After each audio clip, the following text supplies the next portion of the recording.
ቴዲ አፍሮ ከሰዋሰው መልቲሚዲያ ጋር የነበረውን ውል ያፈረሰበት ምክንያትና ተከፍሎት የነበረው ገንዘብ ታወቀ። ቴዲ አፍሮና ሰዋሰው የነበራቸውን የስርጭት ውል በስምምነት ማፍረሳቸውን መዘገባችን ይታወሳል።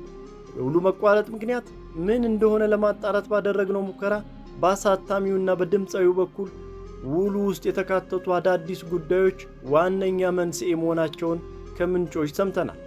4 ዓመት ሊሞላው 2 ወር ቀርቶት የነበረው የቴዲና ሰዋሰው መልቲሚዲያን ውል ለማደስ በተደረጉ ተደጋጋሚ ውይይቶች የቀረቡ አዳዲስ ሐሳቦች ሁለቱን ወገኖች ሳያግባቡ ቀርተዋል ተብሏል። አሳታሚ ድርጅቱ በአዲሱ ውል ላይ ቀደም ያሉ የቴዲ አፍሮ ዘፈኖችን በሰዋሰው መተግበሪያ ላይ እንዲጫኑና ለዚህም በየዓመቱ የሚከፈል ገንዘብ በቅድመ ክፍያ ለመፈጸም ፍላጎቱን እንደገለጸ ሰምተናል።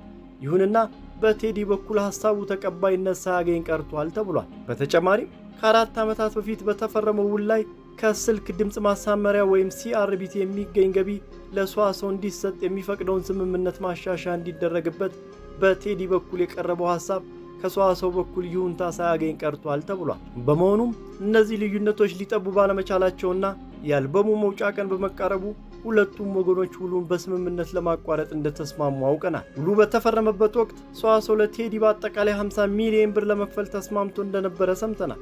በመሆኑም በውሉ መፈረም ወቅት ድምፃዊው ግማሹን ማለትም 25 ሚሊዮን ብር ክፍያ ተፈጽሞለት እንደነበረ ከድምፃዊው የማኔጅመንት አባላት አንዷ የሆኑት ማህሌት ሰለሞን ለኢትዮፒካ ሊንክ ገልጸዋል። አክለውም ቴዲና ሰዋሰው ከ4 ዓመት በፊት ኢትዮሪካ የተሰኘውን የድምፃዊውን አልበም ለማውጣት ስምምነት ላይ ደርሰው ነበር። ነገር ግን በተለያዩ ሁኔታዎች ምክንያት ውሉን ለማደስ መግባባት ላይ ባለመደረሱ በስተመጨረሻም ውሉን በሰላማዊ መንገድ ለማቋረጥ ተስማምተናል ሲሉ ነግረውናል። ከ2 ሳምንት በፊት ቴዲና ሰዋሰው ያልተሳካውን የውል ማደስ ውይይት ካከናወኑ በኋላ ቴዲ ቀደም ብሎ ተከፍሎት የነበረውን 25 ሚሊዮን ብር ከ4 ዓመታት የባንክ ወለድ ጋር ታሳቢ ተደርጎ በድምሩ 33 ሚሊዮን ብር ለሰዋሰው እንደመለሰ ከማህሌት ሰምተናል። ስለ ጉዳዩ የጠየቅናቸው የሰዋሰው መልቲሚዲያ ስራ አስኪያጅ አቶ ሀብቱ ነጋሽ ድምፃዊው ለስራው በሚል በቀብድ መልክ የሰጠነው ገንዘብ ላይ የባንክ ወለድ ጨምሮ መልሶልናል ብለዋል።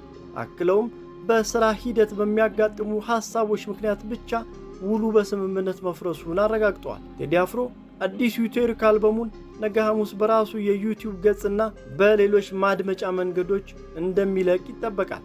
አልበሙ ይወጣል ከተባለበት ቀን ቀደም ብሎ ነገ ሚያዝያ 8 ከቀኑ 8 ሰዓት እንደሚወጣ የተወሰነበት ምክንያት ምን እንደሆነ የጠየቅናቸው ማህሌት ሰለሞን ውሳኔው የራሱ የቴዲ እንደሆነና የወር ቀንና ሰዓቱ ቁጥር ግጥምጥሞሽ ቴዲ በምክንያት ያደረገው መሆኑን ተናግረዋል። ይሁንና ምክንያቱ ምን እንደሆነ ግን አላብራሩም።